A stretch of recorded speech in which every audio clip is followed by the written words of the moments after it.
Bonjour à tous, j'espère que vous allez excellemment bien. Aujourd'hui, on se retrouve pour faire la présentation du Tour d'Italie masculin du parcours. On va revenir sur la présentation qui s'est déroulée lundi de la part des organisateurs, lundi 1er décembre, qui ont présenté ce parcours. Je vais donner mon avis sur la course et puis bien on verra quel coureur peut être intéressé par le parcours de cette édition 2026.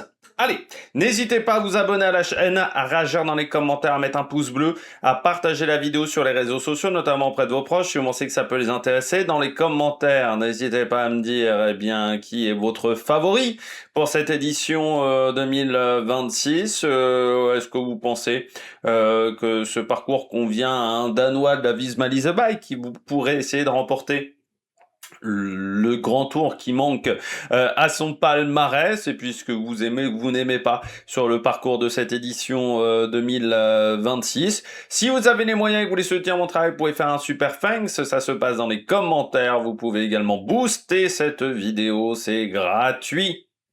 C'est sur mobile, mais c'est gratuit 3 fois par semaine. Les compteurs sont remis à 0 le dimanche. Et je remercie les gens qui font l'effort des super thanks et de booster cette vidéo, et qui font également l'effort de rajouter la petite cloche pour cliquer rapidement sur les miniatures, sur les vidéos juste après leur mise en ligne, et c'est plus facile avec la petite cloche parce que comme ça vous êtes au courant quand une vidéo sort. Vous avez voilà, un petit 1 à côté de la cloche qui vous indique hop là, il y a une vidéo qui sort. Bon, normalement, si tout se passe bien du côté de YouTube. On commence tout de suite avec ce tour d'Italie masculin, pardon.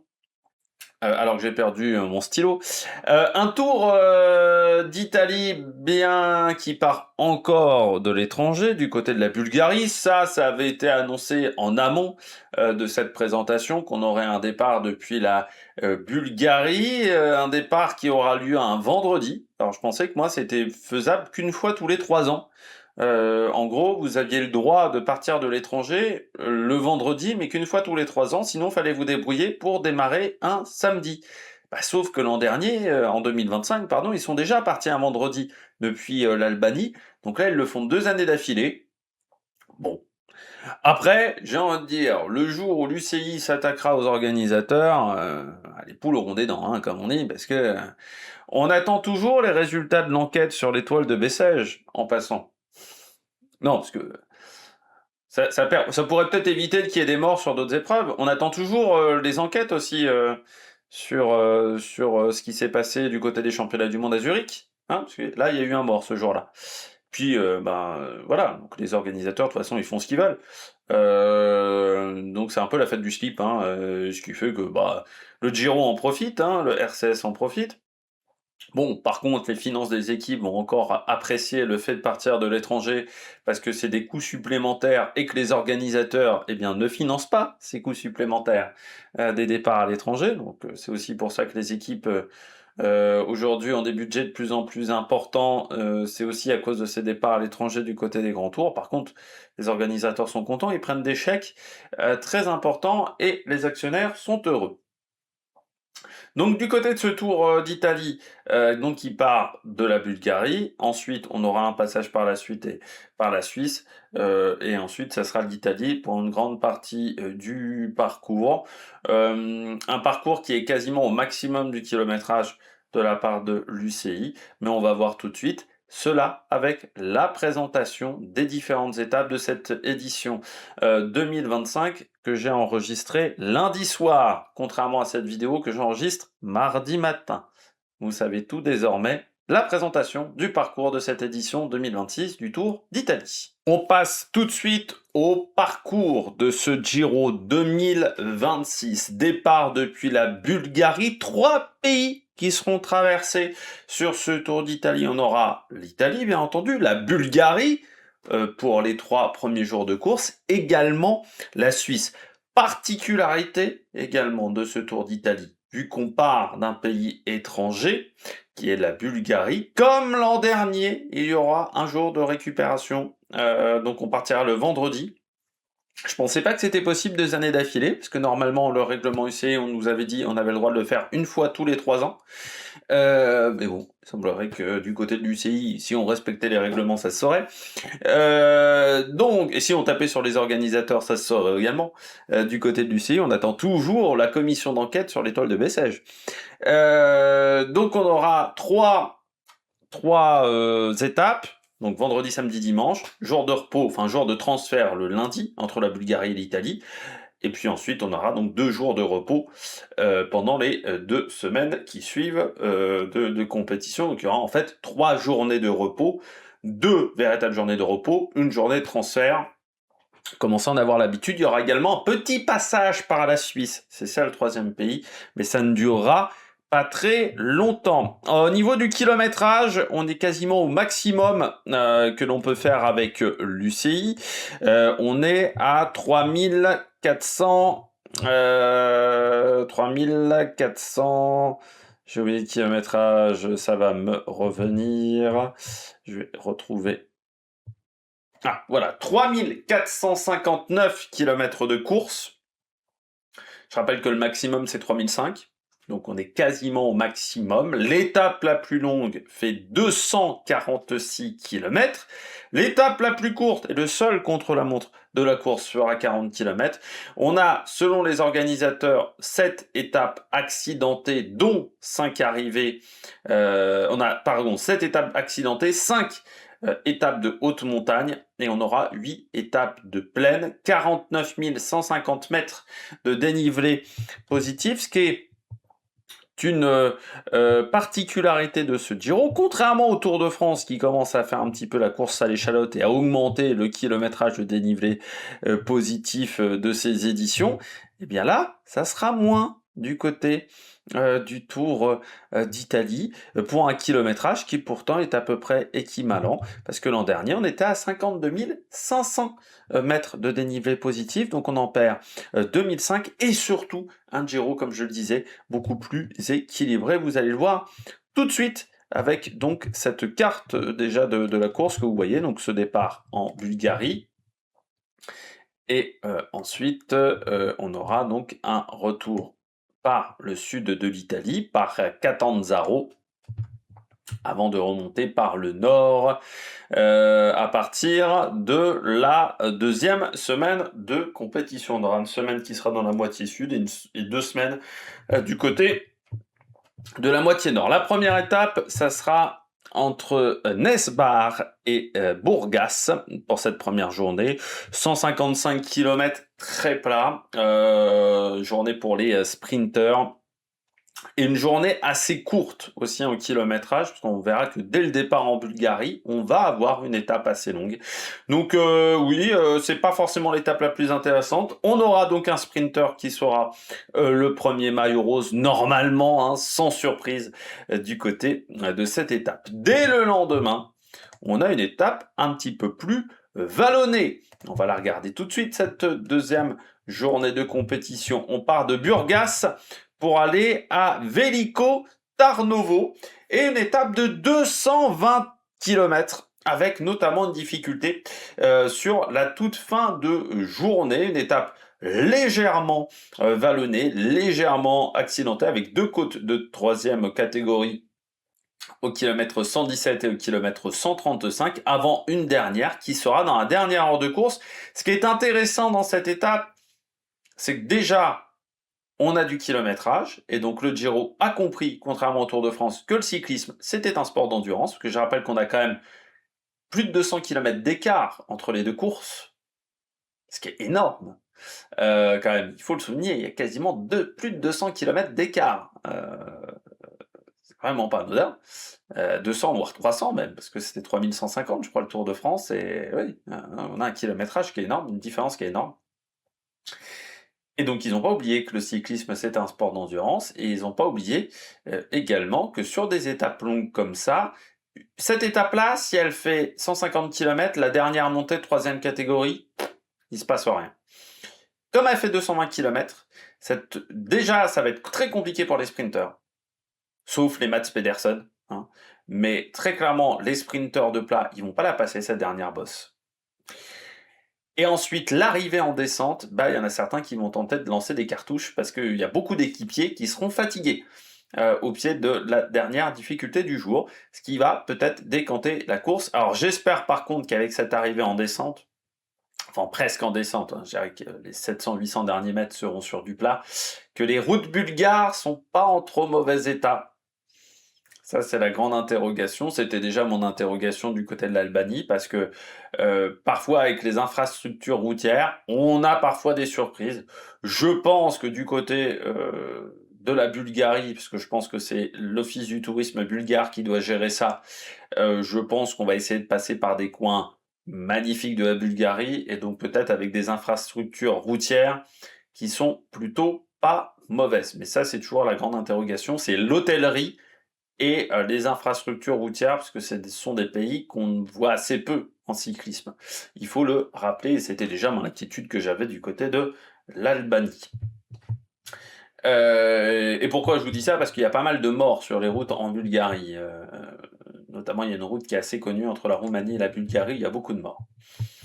Étape numéro 3, qui sera la dernière étape du côté de la Bulgarie. Arrivée du côté de la capitale à Sofia, on partira de Plodiv, qui je crois est une ville importante, je crois qu'il y a un club de foot important du côté de cette ville de Bulgarie. Une côte de deuxième catégorie, le Borovech Pass. On est sur une station de ski du côté de la Bulgarie.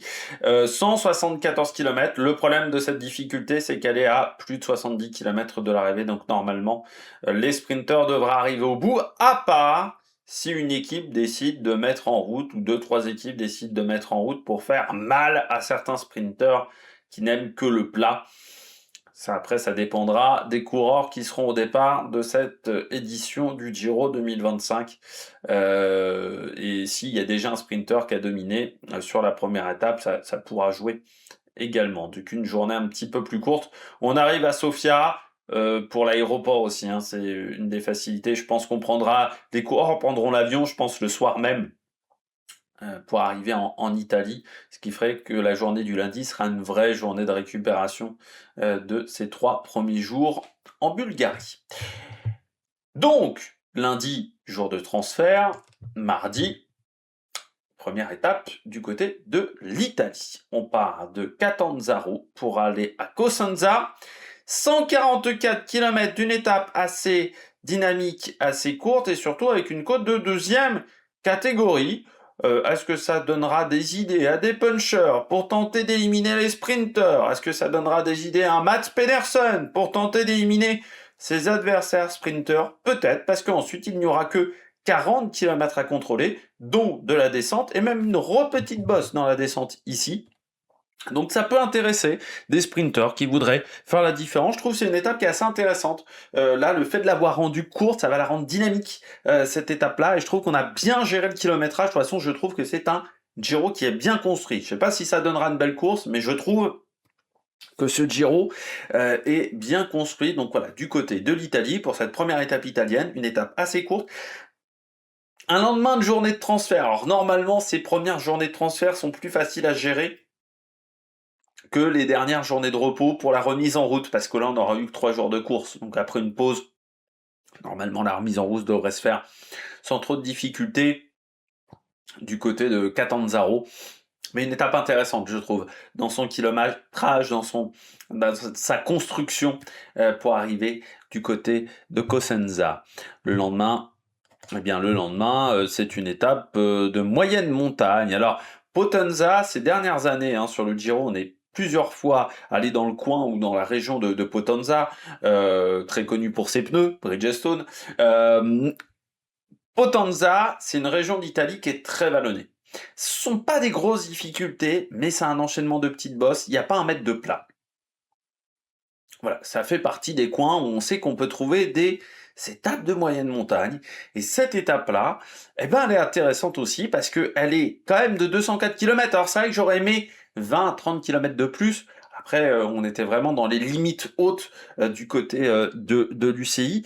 Mais c'est vrai qu'avec encore 20-30 km en plus, la difficulté de deuxième catégorie, elle aurait fait des gros dégâts. Et le final même mal plat de cette étape aurait fait beaucoup de difficultés parce qu'on aurait dépassé les 4h20 de course à partir de ce moment-là, les 4h, 4h20 de course. Et on sait qu'à partir de 4h, 4h20 de course, il y a des coureurs qui n'aiment pas. Au-delà de 5h, il y a de nouveau des coureurs qui n'aiment pas. Ça aurait pu être très intéressant avec une étape de 230 km par exemple. Là, ça aurait pu être sympa avec une trentaine de kilomètres en plus du côté de cette journée. C'est quand même une belle étape avec une côte de 3e catégorie, une belle côte de 2e catégorie, puis ce final autour de Potenza qui ne sera pas plat dans cette dernière heure et demie de course. Donc ça sera à prendre en compte pour les coureurs cette étape-là, si on veut, pourquoi pas tenter de récupérer un maillot rose en étant dans une échappée, puisque les leaders ne s'intéresseront peut-être pas forcément à cette étape, surtout qu'ensuite il y aura quand même des grosses difficultés sur les jours qui suivent. L'étape de Naples, alors Naples qui est autour d'Italie, ce que Pau est au Tour de France ces dernières années, c'est-à-dire un passage obligé.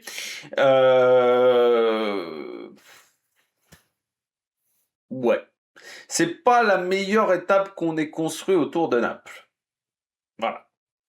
Alors il y aura une difficulté qui est le Fouri Grotta. J'ai toujours du mal à lire sur le côté, hein, c'est toujours aussi compliqué.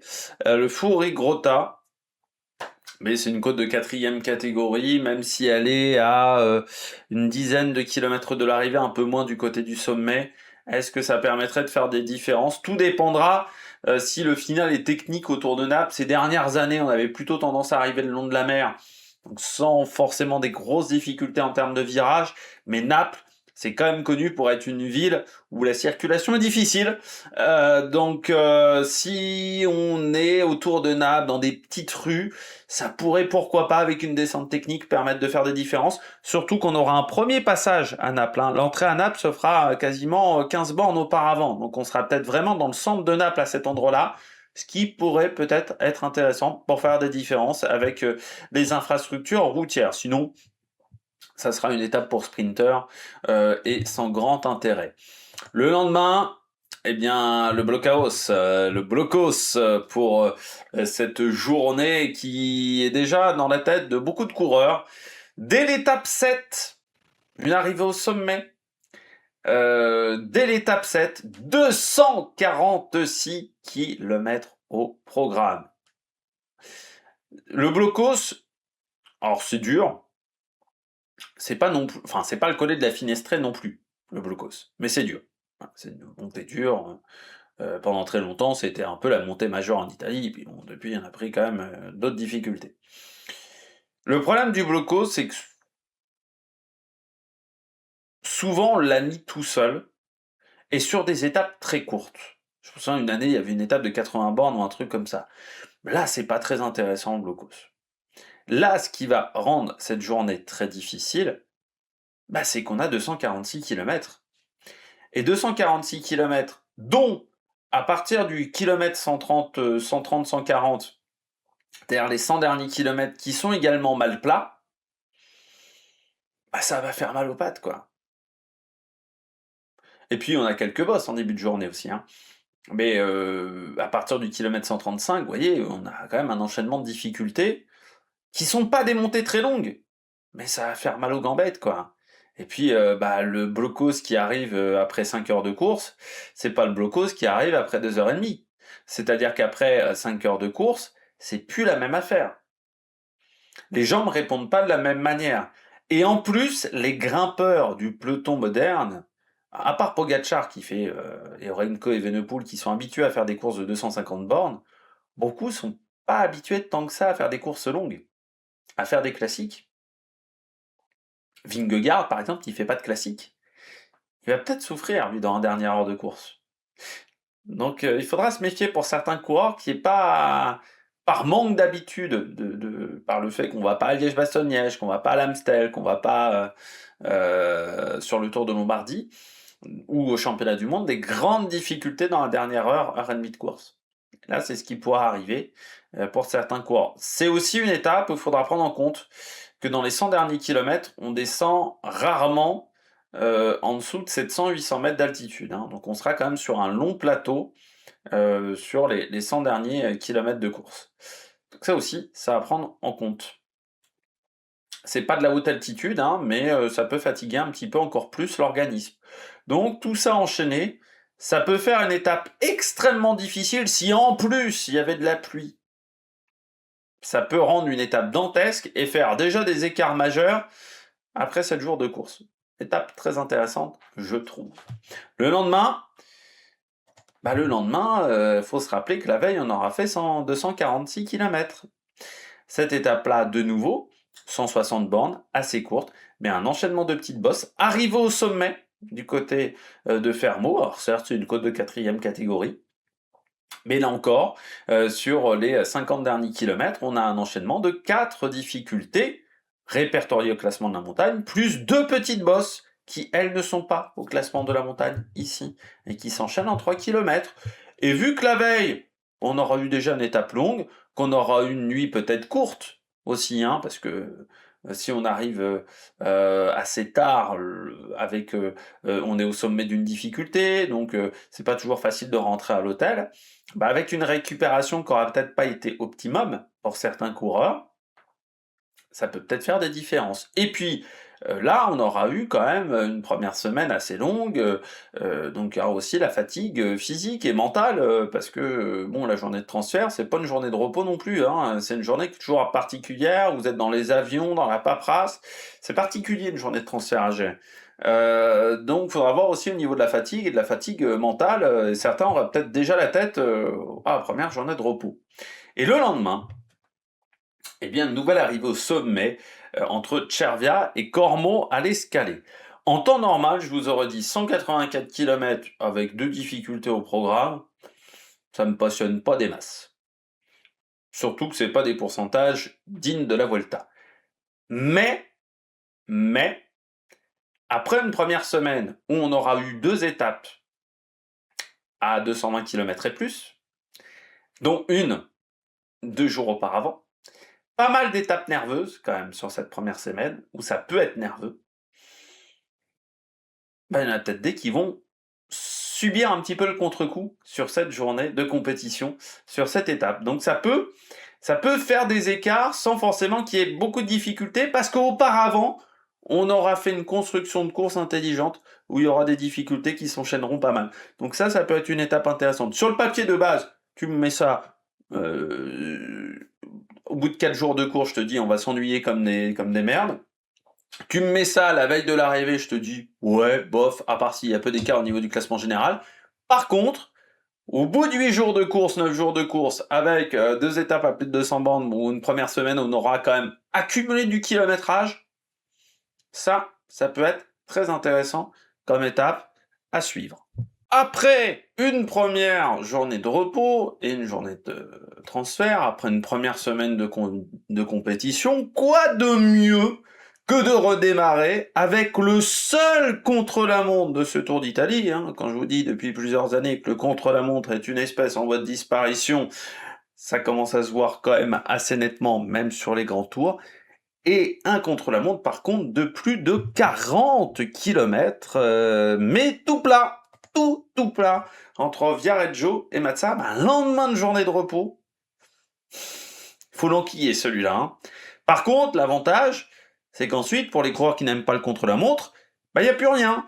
C'est finito. Et un contre-la-montre lent, souvent, contre-la-montre long, plutôt que lent, parce que j'ai un petit peu mal prononcé le mot, souvent, on perd un peu moins de temps au kilomètre. Ça, c'est l'avantage de ce type d'épreuve, parce que il faut quand même... L'aéro compte un peu moins, parce qu'on va un petit peu moins vite. Là, c'est 40 km, ça va se faire en 43 minutes, parce que je pense qu'on ira quand même vite.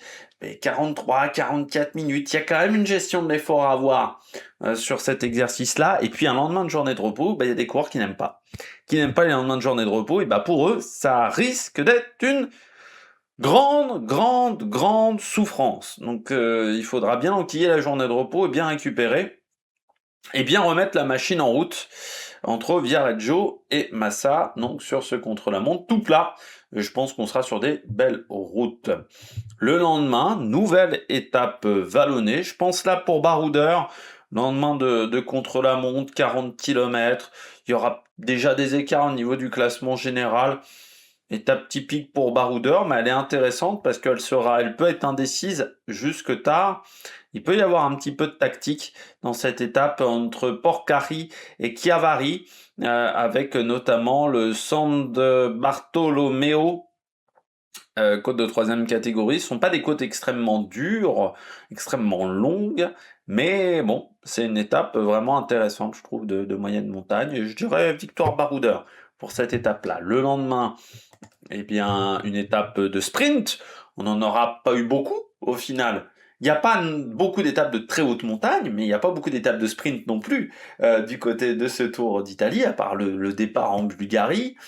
Mais après, assez vite, hein, on aura des étapes qui sont assez indécises. Hein, et puis même l'étape de Naples, on ne sait pas trop. Tout dépendra des difficultés techniques dans Naples. Donc là, une journée entre Imperia et Novi Ligure, 177 km, certes de difficulté troisième catégorie au milieu de la journée, un final en léger faux plat montant, mais sprint massif à l'arrivée, ce n'est pas suffisamment dur pour faire de grandes différences. Le lendemain, elle me plaît bien cette étape. Elle me plaît bien entre Alessandria et Verbania. Très clairement, lutte sprinter-baroudeur. Sprinter-baroudeur, pourquoi? Parce que les deux difficultés du jour sont à 15 bornes de l'arrivée. Et la deuxième, elle est quand même de troisième catégorie, ce qui veut dire potentiellement avec de la pente, avec du pourcentage. Il y aura de la descente, il y aura, on peut se dire 6-7 km de plat, vraiment de plat, ce qui peut nous promettre un énorme duel sprinter-baroudeur sur cette étape-là. Là, ça peut être très intéressant. En fait, cette étape, elle me rappelle beaucoup le Giro 2000, je crois que c'est le 2024, où il y avait toutes les étapes de plat, il y avait toujours des petites difficultés disséminées à droite à gauche. Surtout, voilà, il y avait toujours des petites difficultés dans le final des étapes de sprint. C'est un peu ça. Forcément, si on a du Pedersen, du Van Aert, ils peuvent se régaler sur ce type d'étape. Mais un Paul Magnier peut passer aussi. Non, c'est une journée très intéressante celle-là. Hein. Verbania, celle-là me plaît. Elle me plaît d'étape parce que même si c'est un sprint massif à l'arrivée, il se passera quand même des choses, je pense. Il y aura des doutes, il y aura des coureurs qui vont se faire avoir, il y aura des surprises. Ça va être intéressant pour cette journée-là, du côté de cette étape. Et puis le lendemain, eh bien, la seule grosse étape de montagne de cette deuxième semaine, qui sera donc au final assez plate.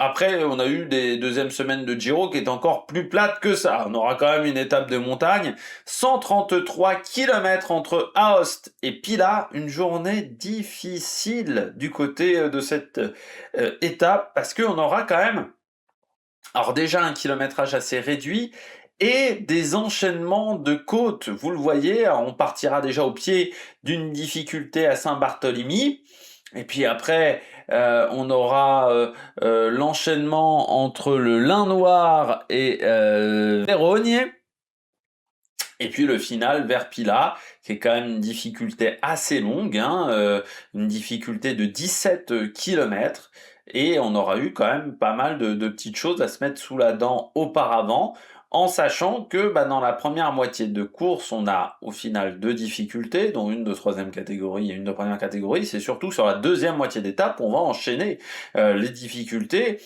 parce que au final, à partir du kilomètre 74 jusqu'au kilomètre 133, c'est-à-dire sur une cinquantaine, soixantaine de kilomètres plus tôt, eh bien on va enchaîner deux côtes de première catégorie, une côte de deuxième catégorie, et seulement 10 km véritablement de plat.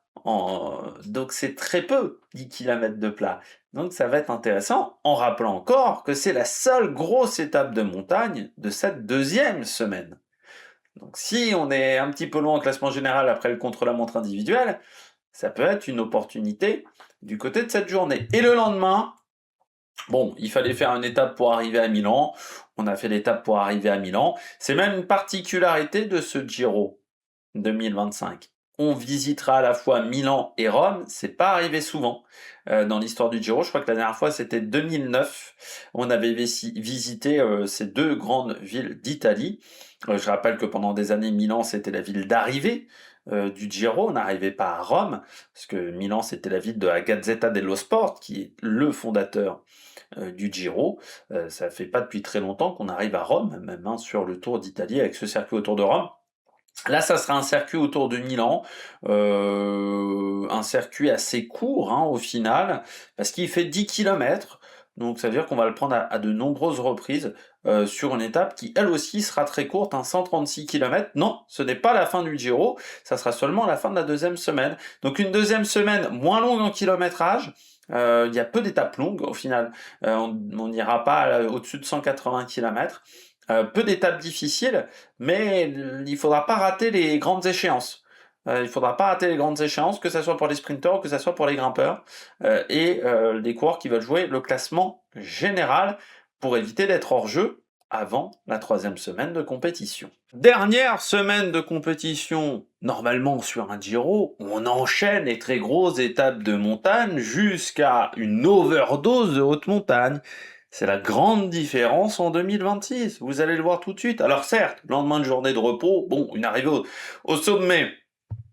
Arriver au sommet, en même temps, un lendemain de journée de repos, c'est toujours intéressant, même si les coureurs auront quand même une trentaine de kilomètres de mise en route. Après, il y aura un enchaînement plutôt vallonné, même, hein, un enchaînement de côtes de deuxième, troisième catégorie. La grande difficulté du jour, c'est cette montée de Cari. Moi, je verrais bien sur cette étape deux courses en une étape pour les baroudeurs, voilà, qui se ferait la peau, et puis le dernier qui arrive au sommet à Cari, et puis une bagarre entre les leaders du classement général. Sauf que l'étape est très courte, 113 petits kilomètres. Donc l'échappée, pour qu'elle parte, il va falloir aller vite, et ça veut dire qu'une équipe, si elle a décidé de mettre en place un plan pour essayer de défoncer un adversaire, et bah 113 km, c'est pas très long à contrôler. C'est 3 heures de course, en gros. Hein. Donc, ça peut être aussi une étape très très nerveuse. Et un lendemain de journée de repos, une étape aussi courte, il y a certains organismes qui vont pas apprécier la remise en route, et ça peut faire des cassures et des écarts. Le lendemain, je pense qu'on aura un sprint du côté d'Andalo, sur une étape où quand même le final sera en gros faux plat montant. Donc ça sera un sprint atypique. Mais comme l'étape de la veille, je pense que les leaders des sprinters arriveront quand même à rentrer dans les délais, parce qu'il n'y a que la montée finale où ça sera peut-être un peu compliqué pour eux. Moi je pense que oui, on aura un sprint. Après, particularité de cette étape, c'est que sur la fin, on sera quand même à 1000 mètres d'altitude. Alors c'est pas très haut, mais les sprinters sont pas forcément habitués à déclencher des sprints à 1000 mètres d'altitude, ils sont plutôt habitués à faire ça au niveau de la mer. Deuxième particularité, en plus c'est un sprint en bosse, il faudra vraiment pas déclencher trop tôt son sprint, hein, parce que ça pourrait, on pourrait avoir une surprise sur le vainqueur au sommet d'Andalo, au final. Le lendemain, là on est par contre sur un sprint très classique, tout plat, entre Pieve di Soligo et Fai della Paganella. Je pense pas que les baroudeurs puissent s'imposer et surprendre les sprinters sur cette étape, parce que je pense que les sprinters ont encore envie d'aller chercher des étapes. Voilà. Donc c'est peut-être la veille pour avoir pourquoi pas un baroudeur, mais sur cette étape-là, j'y crois pas des masses. Le lendemain, les deux dernières étapes dures, celle-là elle est à plus de 5000 mètres de dénivelé positif, avec le Passego et une vraie grosse étape de montagne, qui en plus a une particularité, 5000 mètres de dénivelé positif sur 100 bornes. Parce que vous voyez, la première difficulté, en gros, elle est au kilomètre 50, et Piani di Pezze. Autre particularité de cette étape, la dernière difficulté n'est pas la plus dure. Donc pour faire des écarts, soit il faut lancer la course de loin et avoir une équipe très solide pour créer des écarts, soit il va falloir avoir des qualités de puncher aussi. Et moi je pense que si on veut faire la différence, il faudra partir de loin, il faudra oser sur cette étape-là, faire un grand numéro et ça veut dire que certains devront peut-être changer leur manière de faire, mais pour moi, c'est la dernière grosse étape intéressante. Le lendemain me semble moins fait pour faire des grands changements au classement général. Celle-là me semble intéressante. Celle-là, c'est pour moi l'étape la moins bien réalisée, avec l'étape de Milan aussi, qui est pas très fun. Mais parce que Pioncavallo, à 2 reprises, ok, mais je pense qu'on aura déjà des écarts au classement général. Je pense que le classement général sera blindé. Donc le prestige de Pioncavallo, je pense qu'on aura plutôt une échappée sur cette étape-là. Je pense que la veille, on aura tué le match, s'il y a encore un match. Donc voilà, c'est peut-être la seule étape que je trouve pas hyper bien conçue, cette étape de Pioncavallo. Voilà. Sinon, pour le reste, j'aime bien ce Giro, vous l'avez compris.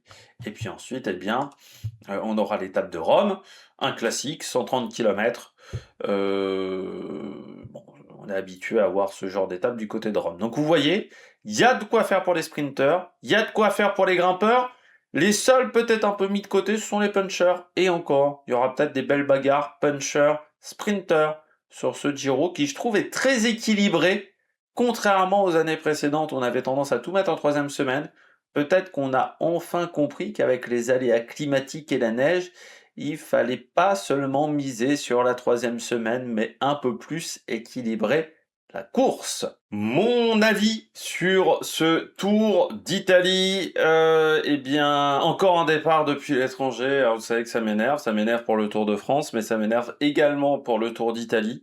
Alors déjà l'an dernier, hein, on avait bien vu que c'était pour faire plaisir à Giorgia Meloni et faire plaisir à l'Albanie, vous savez, parce que normalement l'Italie devait envoyer ses immigrés illégaux, ces migrants illégaux depuis l'Albanie.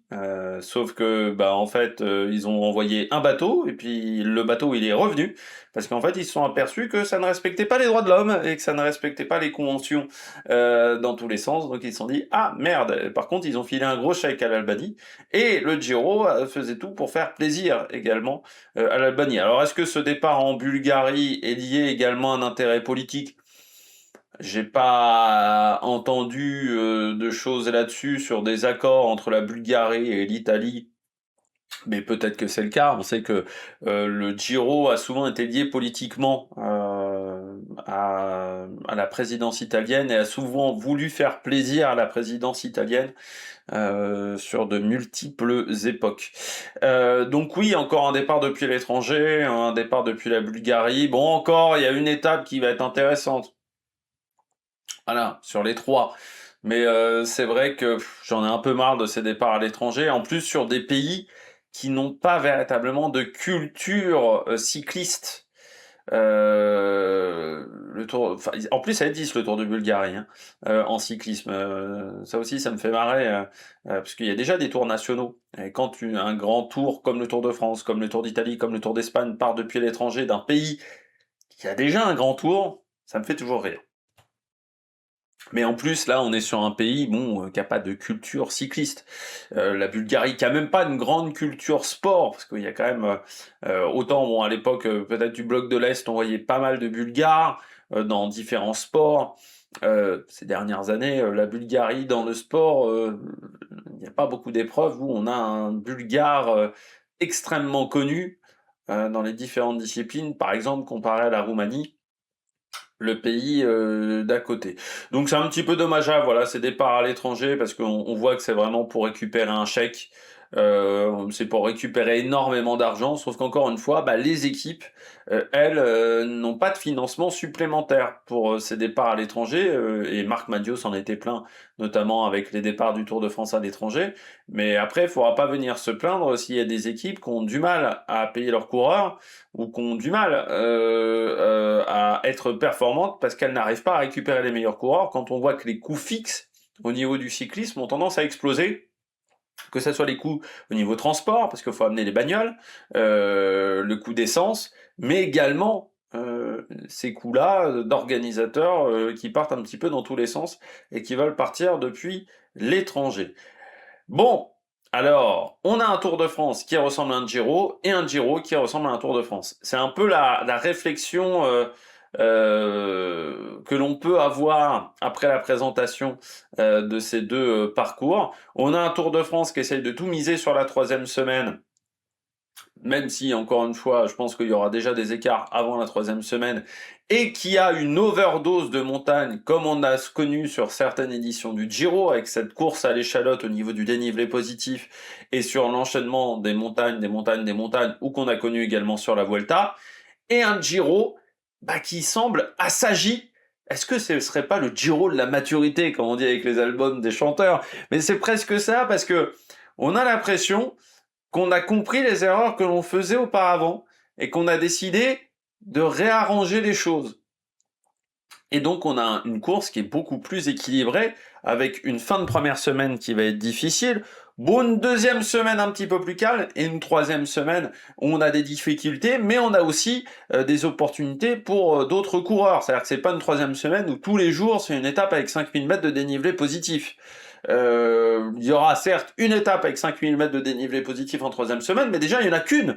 Alors qu'on a connu parfois des Giro où on avait 2-3 étapes au-delà de 4008, et puis même une étape où c'était 6000 mètres de dénivelé positif. Donc on s'est un petit peu calmé quand même de la part du Tour d'Italie, et je trouve que ça c'est une bonne nouvelle, parce que on a tendance à avoir des organisateurs qui veulent aller trouver de la montagne, de la montagne, de la montagne, en négligeant le sprint, en négligeant également les baroudeurs et certains coureurs qui ne sont pas forcément les plus à l'aise en haute montagne. Et ce qui fait qu'on a une course qui est maintenant, soit tu es un bon grimpeur et tu vas gagner des étapes ou gagner un classement général. Bon, quelques opportunités pour les sprinteurs, mais en gros, tu as des sprinteurs, tu sais très bien, qui seront pas visibles sur un grand tour. Là, ça va être un peu mieux et un peu plus équilibré, et ça, c'est une bonne chose. Et pour moi, j'ai l'impression que l'organisation... Autant je disais que du côté de Christian Prudhomme, on n'a aucune originalité sur le parcours et qu'on n'a aucune réflexion par rapport à la manière dont le cyclisme moderne a évolué, autant j'ai l'impression que du côté de ce Tour d'Italie, on a compris que le cyclisme a changé et on essaye de mettre en place des choses pour créer de l'intérêt sur la course. Je pense notamment à cette étape du Blocos avec 246 km qui va être monstrueux, cette étape-là, et qui arrive très tôt dans la course. L'étape du Blocos, elle arrive très vite. Mais je pense également à l'étape de Potenza, qui est une étape où on va être, je pense, à du 3000 mètres de dénivelé positif, un truc comme ça, parce que j'ai pas les dénivelés positifs, et où on est sur une étape qui est très intéressante sur la dernière heure et demie de course, avec pas mal de routes. C'est vraiment une étape mal plate et assez fatigante, assez éreintante. L'étape du Blocos, moi, elle me plaît énormément, parce que vous savez que je dis depuis des années, il faut des étapes plus longues en termes de kilométrage. Le Blocos, encore une fois, comme je le disais là dans la présentation, si tu fais une étape de 140 bornes, c'est un sprint en montagne, quoi. Mais ça n'a pas d'intérêt. Là, ce qui va être dur, c'est que déjà auparavant, c'est pas totalement plat, même si ce ne sont pas des grandes difficultés, mais ça va éreinter l'organisme, et que le Blocos, il arrive après 5 heures de course. Le pied du Blocos, il sera au bout de 5 heures de course. C'est-à-dire que le Blocos, il va faire très mal dans les pattes, et avec des coureurs qui ne sont pas forcément habitués à faire des courses longues. Parce que les grimpeurs, bon certes on a Pogacar, on a Remco Evenepoel, on a Pidcock, mais il y a quand même beaucoup de coureurs qui ne font pas les classiques, ou qui en font une dans la saison, donc qui ne sont pas habitués dans leur entraînement à être obligés de fournir des efforts après 4h30, 5 heures de course. Et ça va être très intéressant. Je trouve également, il y a des étapes, bon, ils ont repris un petit peu ce qu'ils avaient fait en 2024 avec des étapes de sprint où il y aura quand même un duel entre baroudeurs, sprinteurs, où tous les sprinteurs passeront pas forcément. On pourra faire craquer du monde. Ça, c'est très intéressant, ce qu'on ne voit pas, par exemple, sur le Tour de France. Toujours. Là, on a des étapes qui sont assez sympas de ce côté-là. On utilise le sud de l'Italie aussi. Voilà, Potenza. Ça, c'est un bel endroit. C'est une zone qu'on a déjà utilisée les années précédentes, mais pas utilisée non plus chaque année. Le Bloco, ça faisait déjà depuis plusieurs années qu'on ne l'avait pas utilisé. On a je dirais qu'on essaye quand même de pas aller aux mêmes endroits chaque année, d'avoir un petit peu d'originalité dans le parcours. Et c'est vrai que ce parcours qui est beaucoup plus équilibré, avec une fin de première semaine qui va être dure, une deuxième semaine peut-être un petit peu plus calme, avec un samedi où on a une grosse étape difficile, et une troisième semaine, certes difficile, mais qui n'est pas extrême dans sa conception, et ça, c'est intéressant de ce côté-là. J'aime bien également, dans ce Giro homme, c'est la longueur de certaines étapes et surtout leur emplacement dans le calendrier de la course. Ce que j'aime, c'est qu'on a une première étape en Bulgarie qui est longue. On a ensuite l'étape de Potenza qui fait également 200 bornes, je crois, de tête. En première semaine. On accumule les kilomètres en première semaine. Voilà, l'étape de Potenza, c'est 204 km. L'étape le deuxième jour, elle fait 220 km. Donc on essaye quand même de faire pas mal de kilométrage en début de course. Pourquoi? Pour fatiguer les organismes. Tout simplement. L'étape du blocos, elle est là pour fatiguer les organismes. Pour qu'en troisième semaine, on ait des craquantes. 246 km en première semaine. La première semaine, elle est très longue en kilométrage. Elle va faire mal cette première semaine. Elle va être douloureuse pour les cuisses. La deuxième semaine, elle est beaucoup plus courte en termes de kilométrage. Les étapes les plus... Alors on a quand même des étapes qui font plus de 180 km, mais je dirais qu'elle est quand même plus courte. Et la troisième semaine, on a quand même une journée à 200 km, 2 journées même quasiment à 200 km, dont une journée de montagne à Pioncavallo, et puis des étapes qui sont parfois un petit peu plus courtes. Je trouve aussi ce qui est intéressant sur ce Tour d'Italie, c'est qu'on alterne très bien entre étapes longues et étapes très courtes dynamiques. On a des étapes longues, le blocos, voilà, dans cette première semaine, et à la fois, on a des étapes de 130 km, de 160 km, avec des difficultés, et souvent en plus, ces étapes-là sont au lendemain d'une longue étape difficile. Par exemple, blocos, 246 km, le lendemain, seulement 159, avec pas mal de difficultés sur la dernière heure de course. Donc une étape très dynamique. Si je reprends l'étape de Verbania avec 2 difficultés sur la fin, 186 km. Le lendemain, seulement 133, grosse étape de montagne qui part de Aoste. Le mardi, après la deuxième journée de repos, l'étape qui arrive à Cary, seulement 113 km, un lendemain de journée de repos, pour la remise en route, ça va être compliqué. Et le lendemain, on fait 200 bornes. Et ensuite, on aura l'étape de 5000 mètres de dénivelé positif sur 151 km. Et le lendemain, on fait 200 bornes.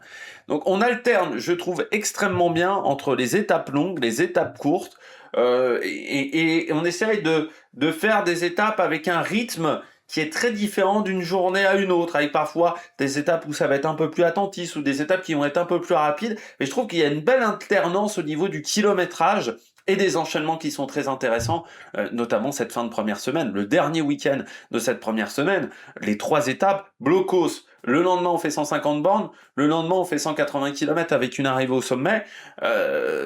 Ces 3 jours-là, il va falloir les enquiller physiquement. En fin de première semaine, on sait toujours que la première semaine, c'est là où on fait souvent le plus de kilométrage. Là, on aura fait beaucoup de kilomètres en plus. On sera à plus de 1000 bornes sur cette première semaine. Les 3 semaines de course sont pas vraiment équilibrées en termes de kilométrage. Là, il va falloir les enquiller ces 3 jours-là. Ça va être extrêmement douloureux. Les lendemains de journée de repos aussi. Les lendemains de journée de repos qui sont extrêmement compliqués. Alors, pas la journée de transfert. La journée de transfert du lundi, le mardi, on repart sur une étape, l'étape 4 est pas infernale. Si je la reprends, là, l'étape 4, on part de Catanzaro vers Cosenza, mais avec une étape quand même assez courte. Donc il faudra faire attention sur la remise en route. C'est pas une journée toute plate et une journée assez courte ce lendemain de journée de repos. Mais après la première journée, enfin de ce journée de transfert, mais après la première journée de repos, c'est un contre-la-montre par équipe, 40 bornes tout plat. Donc un effort qui va durer 43-44 minutes. Là, ça va faire mal aux jambes. parce qu'un contre-la-montre aussi long, ça va pas être de la tarte. Que ça soit pour les coureurs les grimpeurs, qui n'aiment pas ça, mais également pour les coureurs même qui apprécient le contre-la-montre.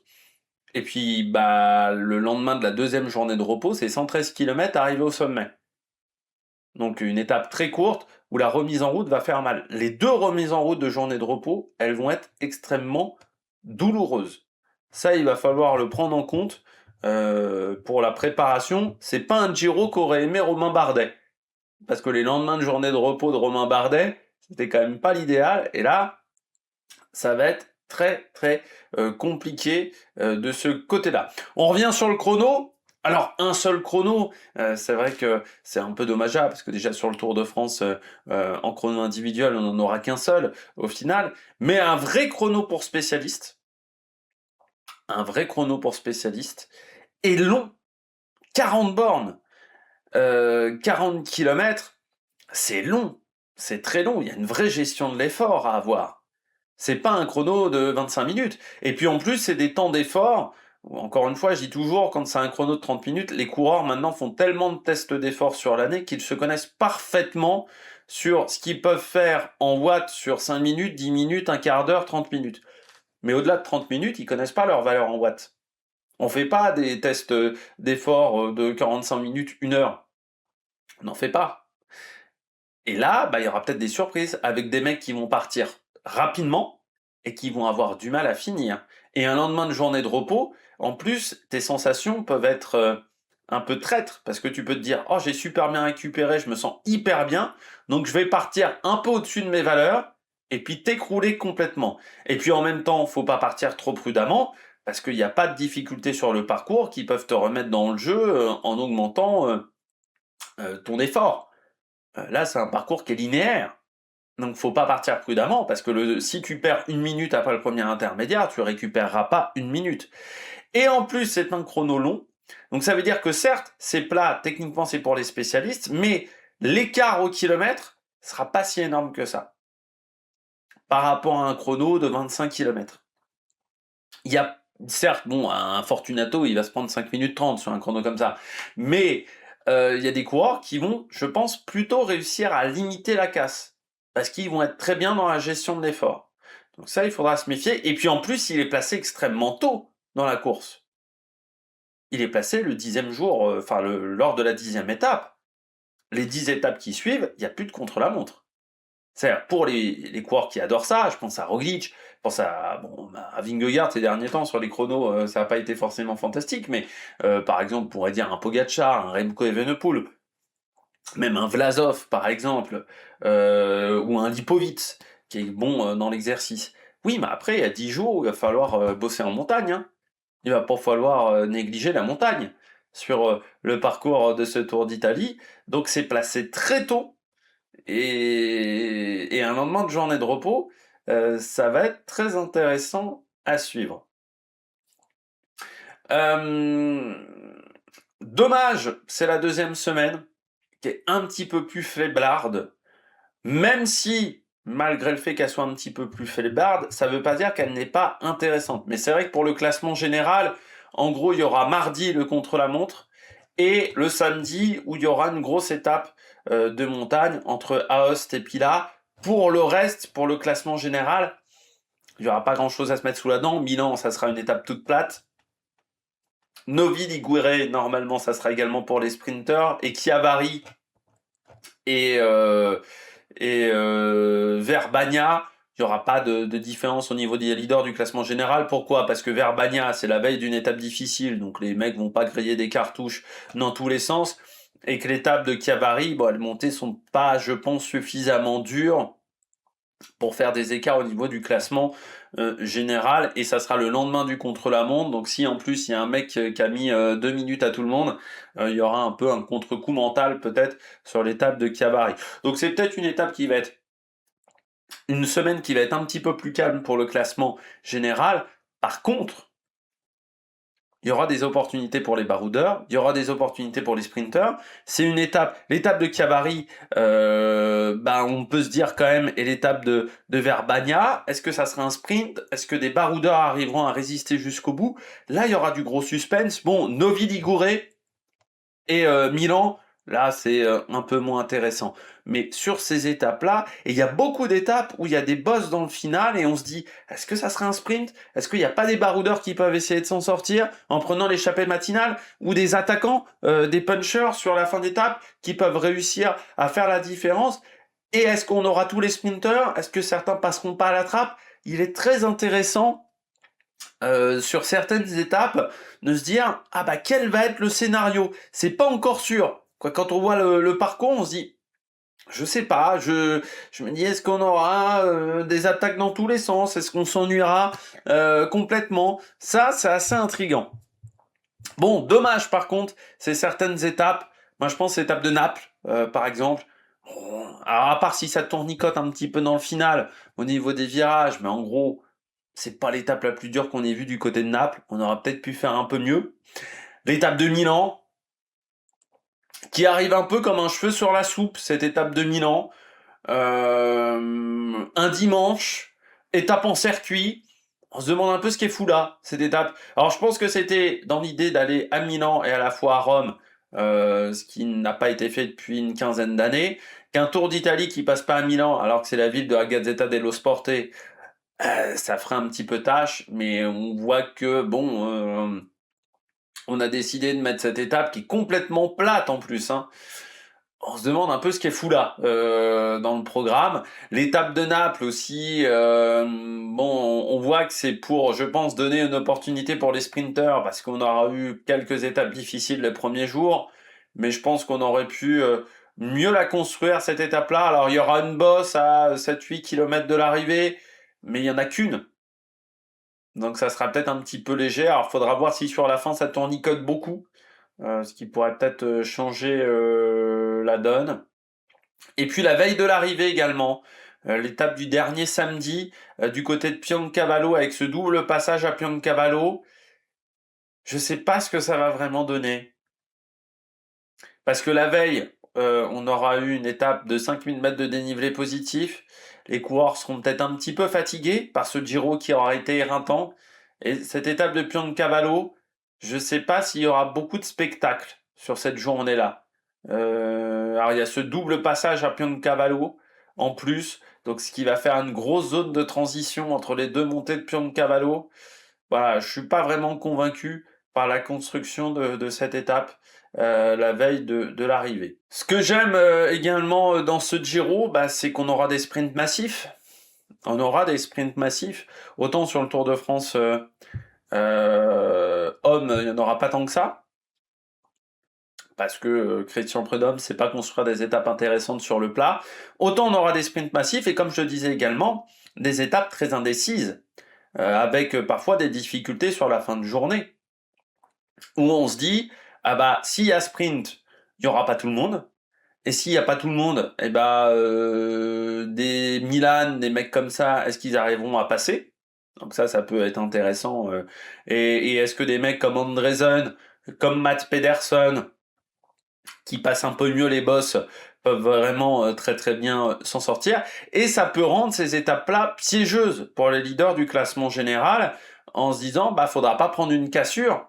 Faudra pas être mal placé, faudra pas être dans une journée vraiment de détente intégrale au niveau du cerveau, de décompression totale, parce qu'il y a ces dangers-là en fin de journée, et que le peloton peut être très tendu. Donc il faudra être bien positionné du côté des leaders du général sur ces étapes-là, et ça crée de la fatigue, un petit peu de fatigue physique, mais surtout de la fatigue mentale. Et encore une fois, pour moi, cette troisième semaine, elle est peut-être pas extrême, en termes de difficulté par rapport à ce qu'on a connu sur certains Giro. Par contre, il y aura des craquantes. Parce qu'il y a des coureurs, ils seront lessivés en arrivant en troisième semaine, et ils seront complètement au bout du rouleau, parce qu'il y aura eu ces étapes piégeuses, parce qu'il y aura eu du kilométrage, parce qu'on aura eu quand même des étapes difficiles en première semaine et en deuxième semaine, et des étapes où le peloton sera tendu. Et on aura certes des sprints où il y aura certaines étapes, Naples, pas Monza, pardon, Milan, Rome. Oui, il n'y aura pas un spectacle extraordinaire sur ces étapes-là. Novi Ligure également. Par contre, il y a des journées où vraiment je me dis, on peut faire des belles choses, hein, et on peut faire très très mal. Et je trouve que le Giro, il l'avait déjà fait en 2024, de construire voilà des étapes où il y avait quelques difficultés sur la fin qui créaient un peu de l'indécision, sans forcément que ça empêche d'avoir un sprint.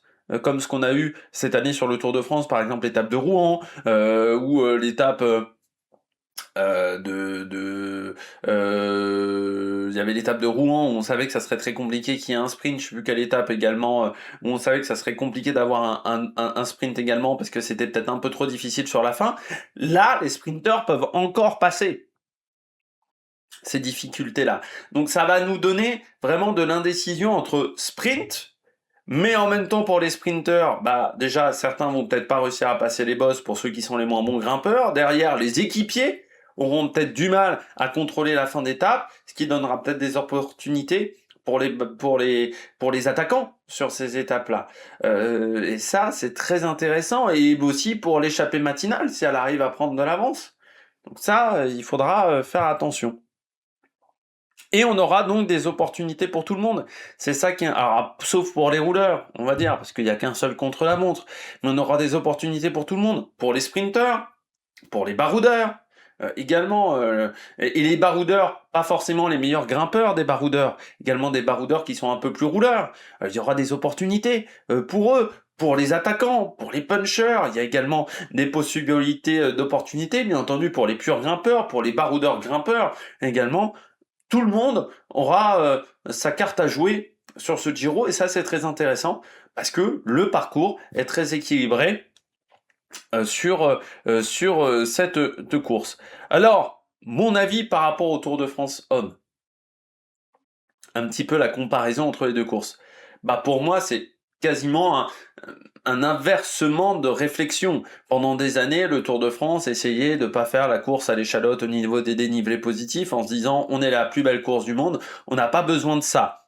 Cette année, ils ont fait tout l'inverse, en voulant en plus garder le suspense en troisième semaine, ce qui, je trouve, est pas très intéressant, et en faisant une overdose de montagne en troisième semaine et en délaissant les sprints. À l'inverse, le Giro, qui avait tendance à délaisser les sprints en troisième semaine, s'est dit on va rééquilibrer les choses. Et toutes les erreurs pour moi que fait le Tour de France, eh bien le Tour d'Italie ne les commet pas. Alors il y a quelques d'autres erreurs que fait le Tour d'Italie, mais les grosses erreurs que fait le Tour de France pour 2026, pour moi, le Tour d'Italie ne les commet pas. Pour tout vous dire, j'en attendais pas grand-chose de ce Tour d'Italie. Je me disais, bon, comme d'habitude, on va avoir 2 semaines pas hyper intéressantes, tout va être condensé en troisième semaine, avec une overdose de difficultés en troisième semaine. Ce départ en Bulgarie m'intéressait pas des masses. Donc j'ai même pas regardé la présentation sur YouTube. Je me suis dit, je vais vraiment attendre que les parcours tombent, et voilà, pas regarder la présentation, pas perdre 2 heures en gros à regarder la présentation, à la fois du parcours féminin, à la fois du parcours masculin. Je vais faire autre chose pendant ce temps-là. Pour tout vous dire, j'ai enregistré le top 10 des sprinters, il n'est pas encore monté, mais il a été enregistré. Oh là, j'ai fait d'autres choses à côté. Parce que je me disais, bon, on va voir comme chaque année. Le Giro, ça fait depuis 10 ans, en gros, que tout s'est condensé en dernière semaine. Quand j'ai vu ce parcours-là, je me suis dit, mais pour la première fois depuis de nombreuses années, j'ai quasiment pas de défaut sur ce parcours-là. C'est-à-dire, je me dis, bah, j'aurais pas fait beaucoup mieux. Si j'avais dû concevoir un parcours, je me dis, bah là, j'aurais pas fait beaucoup mieux, quoi. Pour moi, il y a peu de défauts. Encore une fois, l'étape de Naples, voilà, la veille de l'arrivée, qui est pas dingue. Mais il y a peu de défauts sur ce parcours.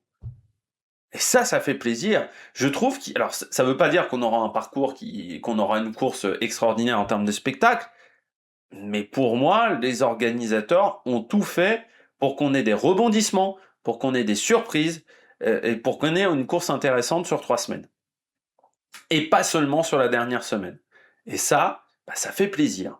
Voilà. Et j'ai l'impression que les organisateurs comprennent comment fonctionne le cyclisme moderne. Ce qui n'est pas le cas sur le Tour de France. Là, j'ai vraiment pas de défaut à donner sur ce Tour d'Italie. Et ça fait plaisir. Voilà. Moi, je suis très content de ce parcours. Le profil du vainqueur, il faudra être extrêmement endurant. Avec des difficultés qui sont étalées sur 3 semaines de course, il faudra être extrêmement endurant. Pas forcément très bon en chrono, parce que même si tu perds 4 minutes, tu peux les récupérer les 4 minutes. C'est pas impossible à récupérer. Tu perds 4 minutes sur le chrono, ok. Le mardi, après le contre-la-montre individuel, t'as 4 minutes 30, 5 minutes. Mais t'as vu ce qui reste encore en difficulté, en étape où tu peux perdre du temps. Donc pour moi, c'est pas irrécupérable, le temps perdu sur ce contre-la-montre. En sachant que la hiérarchie de ce contre-la-montre-là sera peut-être extrêmement différente de la hiérarchie qu'on aura en haute montagne. C'est le mec qui gagnera le contre-la-montre ou les coureurs bons en montagne qui gagneront le contre-la-montre ne seront pas forcément ceux qui seront vainqueurs à l'arrivée de ce Giro.